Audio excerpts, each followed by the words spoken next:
படிக்கையாளர் தனது கையால் கட்டணம் செலுத்திய போது அவர் அதிர்ச்சி அடைந்தார். இது ஒரு RFID இம்ப்ளான்ட். தோலின் கீழ் செலுத்தப்படுகிறது. அது அங்கே இருந்தவுடன் நீங்கள் கட்டணங்களை செலுத்தலாம், கதவுகளை திறக்கலாம், உங்கள் கார் பூட்டுகளை திறக்கலாம். Just like a contactless card. Magic. இப்போ கார்டு போய் சிப்பு பதிச்சுட்டா போதும். பைபிள் அன்னைக்கு 2000 வருஷத்துக்கு முன்னாலே அந்த எழுதி வச்சுட்டா. இதுதான் கடைசி காலம். இனி வேகமாக அது நடக்கும் பாருங்க. எல்லாம் சிப்பு பதித்து கொள்ளுங்க. இப்போ விரும்புகிறவங்க செய்யுங்கன்னு முதல்ல ஆரம்பித்து அப்புறம் கட்டாயமாக்கிடுவாங்க. கொஞ்சம் கொஞ்சமாக தங்கள் வலது கைகளிலாவது நெற்றிகளிலாவது அந்த முத்திரையை பதிச்சிருவாங்க. அந்தி கிறிஸ்துவின் முத்திரை சிப்பு பதிச்சிருவாங்க.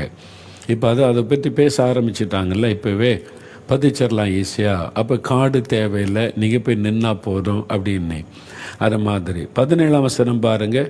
அந்த மிருகத்தின் முத்திரையாவது அதன் நாமத்தையாவது அதன் நாமத்தின் இலக்கத்தையாவது ஒரு எண் ஒரு நம்பர் தரித்து கொள்ளுகிறவனை தவிர வேறு ஒருவனும் கொள்ளவும் விற்கவும் கூடாதபடிக்கு செய்தது.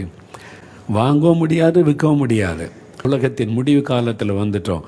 இந்த முத்திரையை பதித்திருந்தால் தான் வாங்க முடியும், விற்க முடியும். இல்லைன்னா கடையில் ஒரு ஜாமான் கூட வாங்க முடியாது. நீங்கள் அது இல்லாமல் வாங்க முடியாது. இப்போ அது ஒன்றுன்னா இணைக்கிறாங்க. பேங்கு காரியம் எல்லாத்திலும் இணைச்சி ஒரே ஒரு சிப்பு கொண்டு வந்துடுவாங்க. அது இல்லாமல் நீங்கள் வாங்க முடியாது, விற்க முடியாது, ட்ராவல் பண்ண முடியாது. அப்போ நீங்கள் எங்கே போகிறீங்க, என்ன செய்கிறீங்க, எல்லாத்தையுமே ஒரு ஆள் உட்காந்து கண்காணிச்சிருவான். அவன் முழு கண்ட்ரோல் அவன் கையில் இருக்கும். அதுதான் அந்தி கிறிஸ்துவின் ஆளுகை. அந்தி கிறிஸ்துவின் காலத்தில் நீங்கள் இருந்தீங்கன்னா பயங்கர உபத்திரவம். நீங்கள் அதனால தான் ரகசிய வருகையில் போவதற்கு உங்களை ஆயத்தப்படுத்தி கொள்ளுங்க. இன்றைக்கி இதில் கவனம் செலுத்துங்க.